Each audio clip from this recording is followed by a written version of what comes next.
Namaste.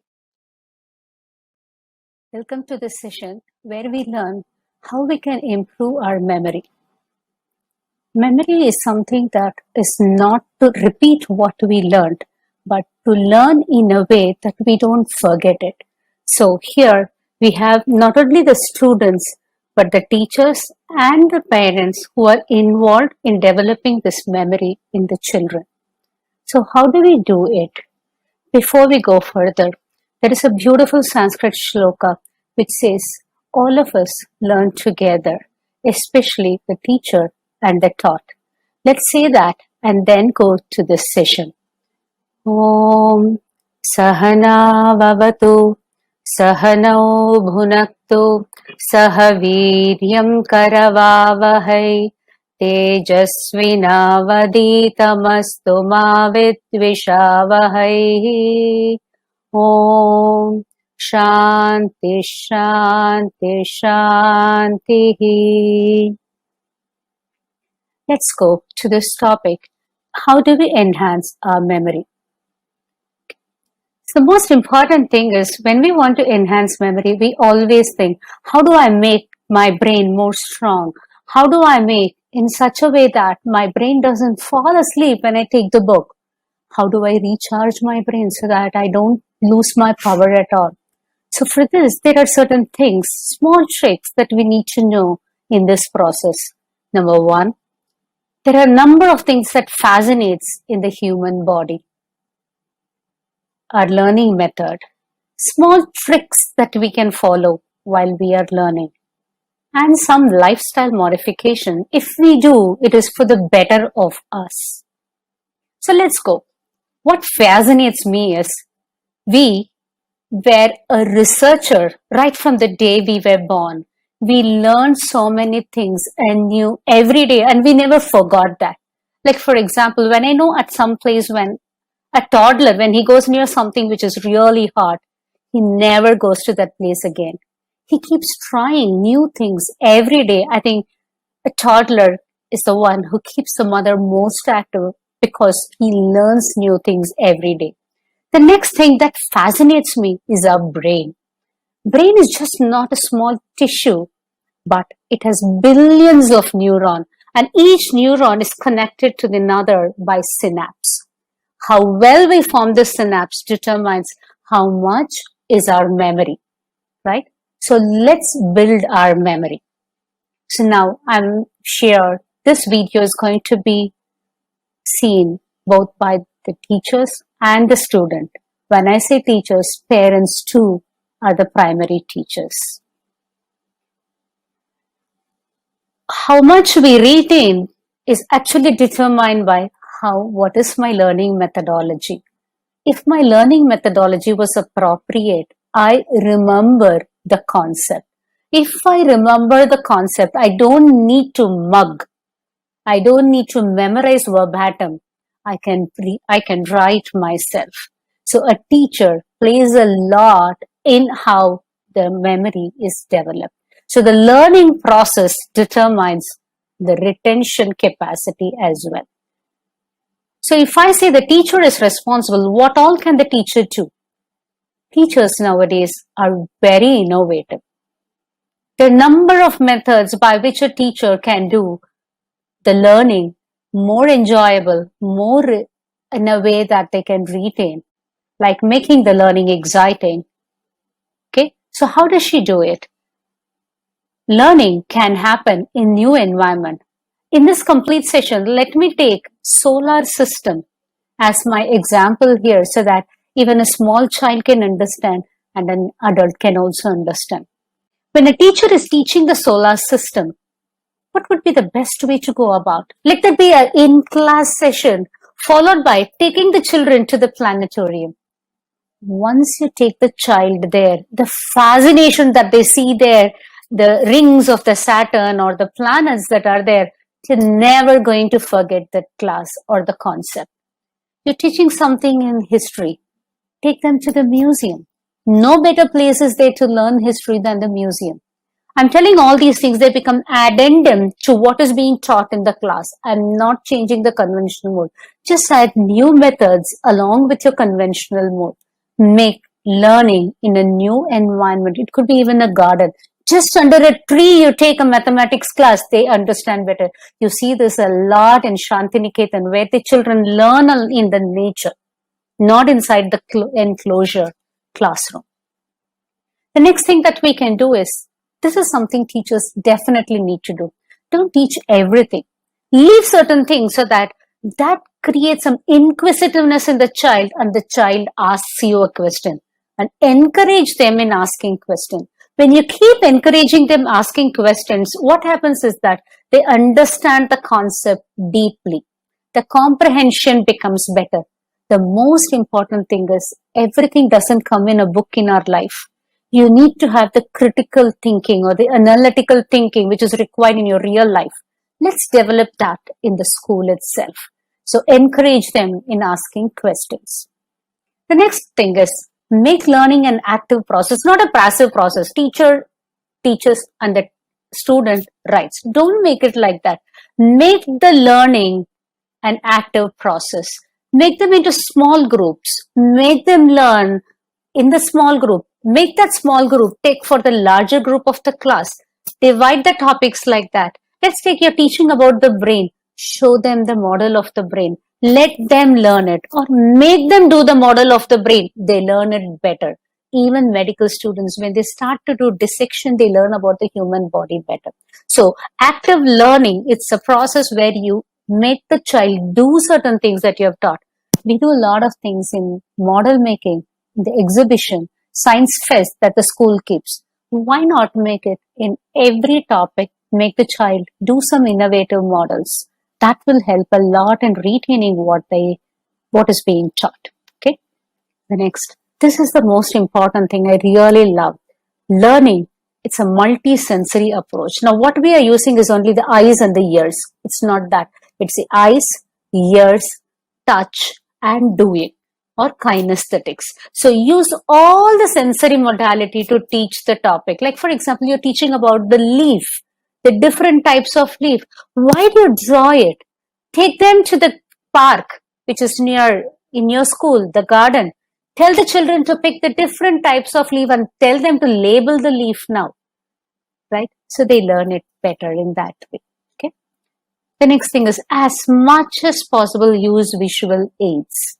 There are a number of visual aids that we can use. One such is flashcards. These flashcards can be made by the students themselves, or the teachers can make and then keep reusing it in the subsequent classes as well. These flashcards are something really, they are flash. They trigger the memory very fast for the child. Okay. Or a simple example, I can say that put all the flashcards of the solar system and tell the children to arrange the planets in an order. As simple as that, you can do it. Okay. Some simple tricks that you can follow for remembering. Teachers can also try these processes. Number one is stories. Make the child, every concept that you're teaching, make them tell it as a story, or you teach them as a story, right? A statement problem in maths is like a story. Make it like a story. The child will be able to understand algebra much easily. I think all of us remember ABCD in that rhythmic fashion, like A, B, C, D, that's singing. Why is it taught like that? It's because these rhythms make your brain remember the concept very well, because music and patterns make memory formation very fast. So you use that. I've just given here for the planets also. A small song could be made by the child. They remember the planets very easily. I'm sure we all remember like how we use days of a week as a song, as a rhyme for the child to remember. We have missed all those things as the child goes up. But all these small tricks makes memory much faster to be developed. Okay? Mnemonics is one thing which I really love, which we use even in higher education as well.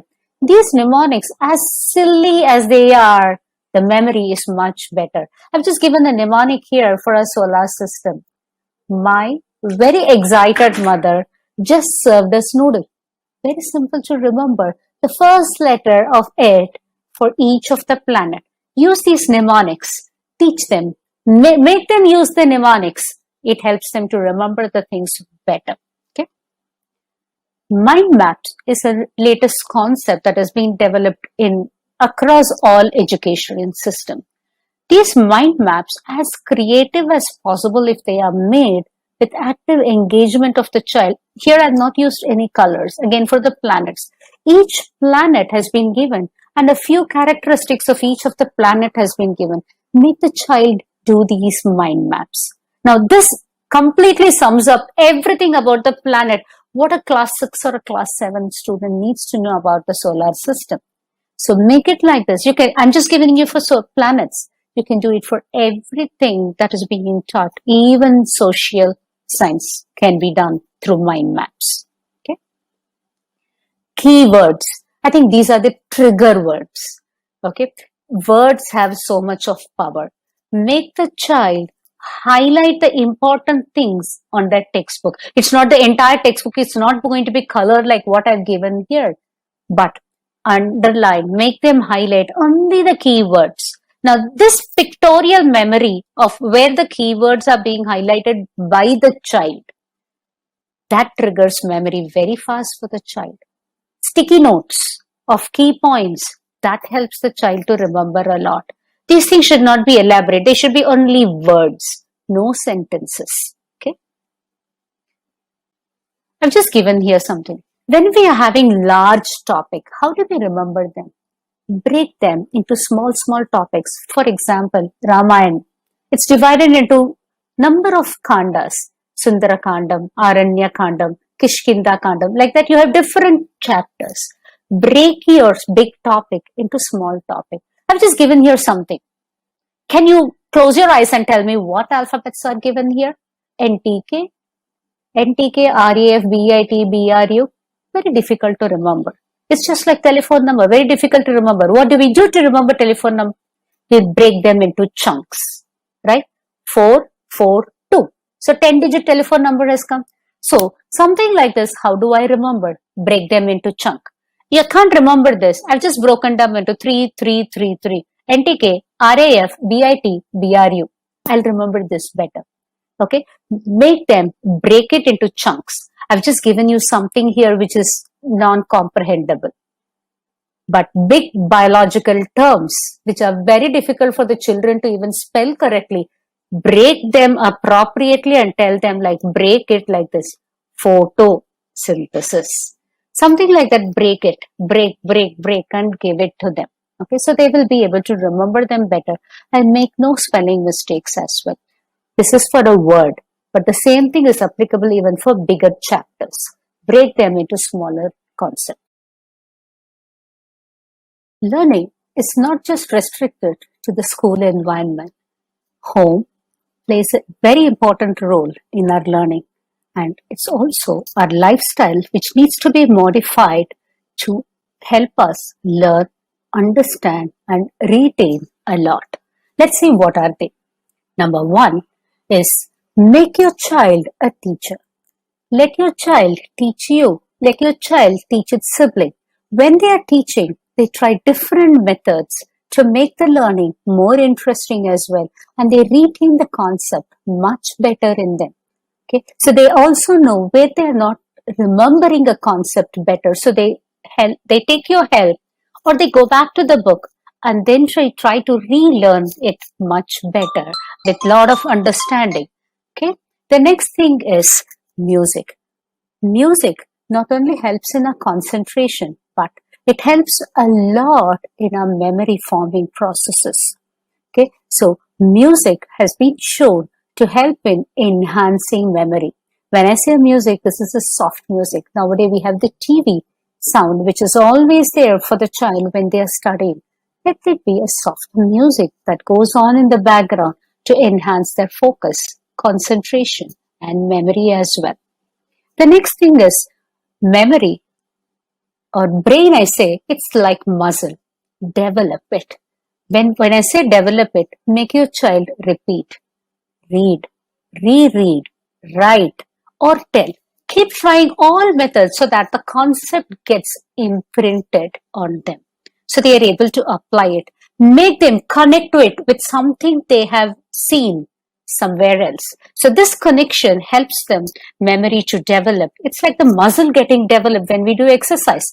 Same way, brain has to get developed. When I say brain has to get developed, it is the synapse between the neurons or the communication between the neuron which develops faster. Okay. The next important thing is please stop them playing mobile phone. Screen-free games are the ones which are being shown to enhance memory. When I say screen-free games, it's like the chess, carom board, or we used to play the trade, the snake and ladder, all those things that we were playing without using the laptop, iPad, or the mobile games. They are the ones which enhance memory. And these screen games actually slow down your neuronal transmission and memory formation. So avoid these things. The next important thing is everybody needs that pat on the back. A positive reinforcement when they do something great, please give it to them. That really makes them want it more and more. It's like dil mange more. That sort of a thing that happens when they are being appreciated for what they do. Your appreciation need not be in the form of going to a shop, a pizza, a cake, nothing like that. As simple as a child. You just say, Chidi, instead of the regular dosa, let me make 1, 2, 3, 4 dosa. In fact, I used to make it for my children. Make the dosa as 1, 2, 3. Give it to the child. You know, the child will start to again see those numbers again. Put it in such a way the child will say, Amma, I have arranged it in an order. Make it alphabets. It's difficult for you, but just keep trying all these things. That actually is a reinforcement for the child and a pat on the back for the child. Okay, try that. Okay, the next important thing is it's also for us, a scheduled routine.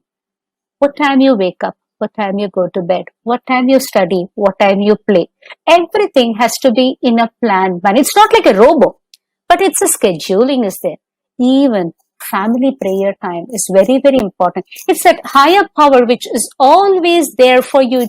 A protective hand is there. That sort of a thing should be there. But that protective hand is there only if you study. That sort of a reinforcement has to be given by the parents at home.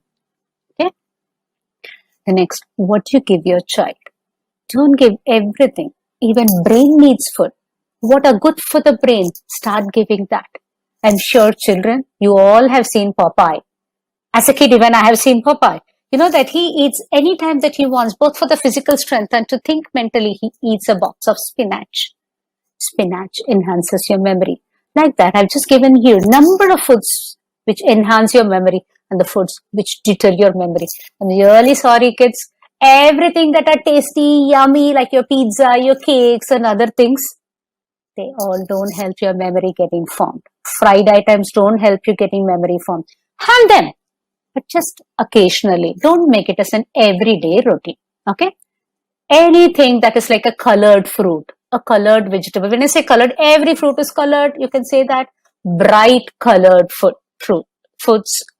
When I say fruit or vegetable, they are very good source of brain energy containing substances. So please give them that rich of food. Okay. Sleep. Every one of us compromise sleep. Let's say we sleep for 8 hours a day. How many hours is a day? 24 hours. So that is 1/3 hour we sleep. How good is this 1/3 determines that 2/3 hour we are going to be awake. So sleep well. Your sleep is very, very important. What time you sleep?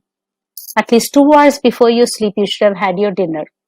45 minutes before you slept, no TV, no laptop, no mobile phone. Every day have a regular sleep time. You get into the bed at the same time, get out of the bed at the same time. Let your room be at a comfortable temperature. Good bedding. Or even it's the floor, it is perfectly fine, but let it be clean. Let there be no disturbance there, no noise, no light in your room when you're sleeping, right? Keep taking. I've just given you 10 tips that helps you having a very good sleep. When you sleep well, when you wake up, you're going to be very fresh. That means when you're sleeping, whatever you studied before you're sleeping, they form your memory. When you wake up fresh, you'll remember what you studied. So it helps you both in memory formation and alertness when you're awake, when you're going to answer your examination. This is something I really liked. Okay. We all know we used to do the Stopakarnam. Okay. In South, we call it a sopakarnam, having like the sitting down, standing, sit, stand. This has been like a punishment given to children when they don't do something right. But you know something, certain things are in olden days that they did were actually for our good. Now they have identified this Thopakarnam is being called a super brain yoga. You don't need to do any big yogasana, just do this. It's not holding like this, it's holding crossed. So this, they say, connects both the right and the left half of the brain well and helps in attention, focus, concentration, right? Memory. What more do you need? Even an attention deficit child can do this. It's not a difficult thing. In your prayer time, make your child do this at least 30 times in one morning. Make them do this. This is enough for them to help in memory formation.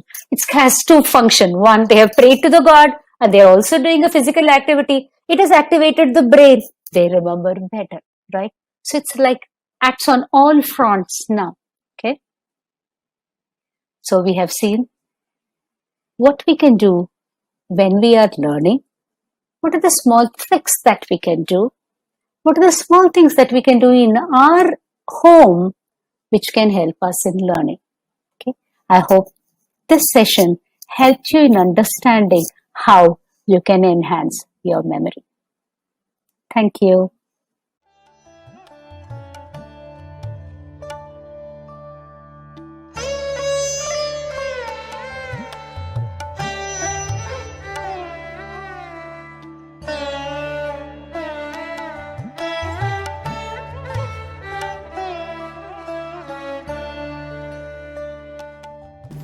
Dear children, Namaste. I hope you're enjoying the videos that we have posted on our YouTube channel so far. If you have any queries on morals, on values, or if you have any doubts on religious practices, you can post your queries to our email ID, that is office@rkmmvcc.org, and we will answer your queries through our YouTube channel. Thank you. Thanks. Namaste.